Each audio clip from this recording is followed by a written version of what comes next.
भारत में लोकसभा चुनाव से पहले नागरिकता संशोधन अधिनियम यानी कि सीएए के नियम लागू हो गए हैं। इस पर हिंदू अमेरिकी समूह ने कहा कि सीएए का लंबे समय से इंतजार था और ये अमेरिका में शरणार्थियों के लिए किए गए लॉटनबर्ग संशोधन को ही दर्शाता है। नागरिकता संशोधन विधेयक 11 दिसंबर 2019 को संसद द्वारा पारित किया गया था। एक दिन बाद ही इस विधेयक को राष्ट्रपति की सहमति मिल गई थी। सीएए के जरिए पाकिस्तान, बांग्लादेश और अफगानिस्तान से आए हिंदू, सिख, जैन, बौद्ध, पारसी और ईसाई समुदायों से संबंधित अल्पसंख्यकों को भारतीय नागरिकता लेने में आसानी होगी। ऐसे अल्पसंख्यक 31 दिसंबर 2014 को या उससे पहले भारत में प्रवेश कर चुके हों। हिंदू अमेरिकी संगठन यानी कि HAAF की कार्यकारी निदेशक सुहाग शुक्ला ने कहा कि भारत में सीए का काफी लंबे समय से इंतजार था और इसे लागू करने की आवश्यकता भी थी। इससे शरणार्थियों को सुरक्षा मिलेगी। इसके लागू होने से उन लोगों को मानवाधिकार मिल सकेगा जिन्हें अपने देश में इससे वंचित रखा गया था। साथ ही उनके जीवन का पुनर्निर्माण शुरू करने के लिए नागरिकता के लिए स्पष्ट मार्ग की आवश्यकता होती है।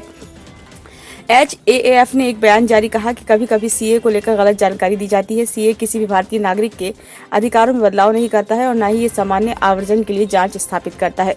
साथ ही मुसलमानों को भी भारत में आने से नहीं रोकता है। शुक्ला ने कहा, सन 1990 से अमेरिका में लॉटनबर्ग संशोधन लागू है।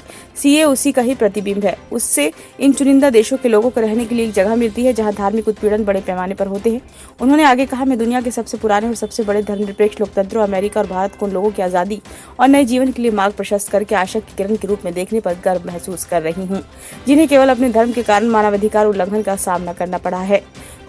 Coalition of Hindus of North America की पुष्पिता प्रसाद ने कहा कि पाकिस्तान, बांग्लादेश और अफगानिस्तान के उत्पीड़ित धार्मिक अल्पसंख्यकों के मानवाधिकारों के लिए एक बड़ी जीत है। उन्होंने कहा कि सीए भारत में रहने वाले लोगों पर कोई असर नहीं होगा।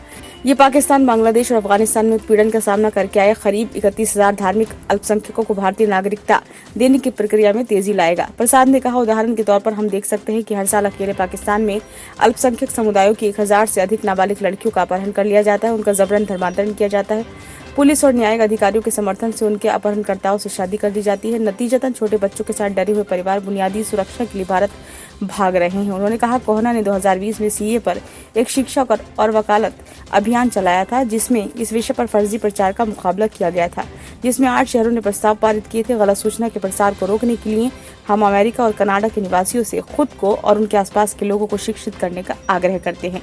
अफ्रीकी अमेरिकी गायिका मैरी मिलबैंड ने इसे शांति की ओर एक मार्ग के रूप में बताया। उन्होंने कहा, ये सच्चा लोकतांत्रिक कार्य है। उन्होंने कहा कि एक ईसाई धार्मिक महिला और धार्मिक स्वतंत्रता की वैश्विक पैरोकार होने के नाते मैं मोदी सरकार की सीए लागू करने के लिए सराहना करती हूँ। इससे पाकिस्तान, बांग्लादेश और अफगानिस्तान में आए गैर मुस्लिम प्रवासियों, ईसाइयों, हिंदू, सिखों, जैनियों, बौद्धों और पारसियों को भारतीय नागरिकता मिल सकेगी।